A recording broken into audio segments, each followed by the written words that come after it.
When we began this work, there was pressure within government to target resources away from people who were already sick and onto those who were not yet infected.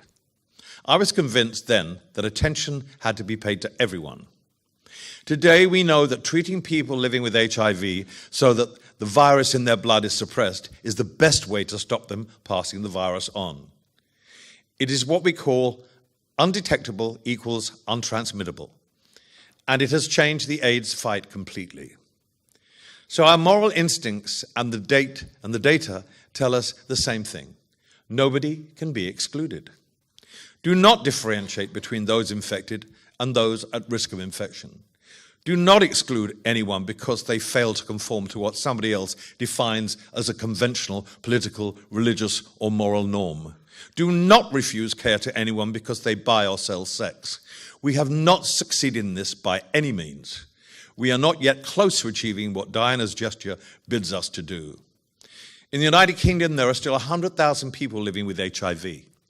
The UK needs to sign up to the aims of UNAIDS fast-track commitments to eradicate AIDS by 2030. Then it needs a strategy.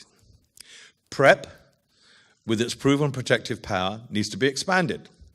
New infections are surging in Scotland amongst people who use drugs, and the situation urgently needs funds. There is no doubt that this fight is being harmed by a lack of investment. HIV prevention activity has been subject to savage cuts. That is because it is funded through local authorities rather than through the NHS. In the 2 years between 2015 and 2017, there was a 28% cut, and the reductions were especially sharp in services for Black, Asian, and ethnic minority groups, and for drug users. Around the world, 37 million people are still living with HIV. Nearly 2 million became infected last year. There is an estimated $7 billion gap in the funding needed to contain the global epidemic. Homosexuality is still illegal in 78 countries.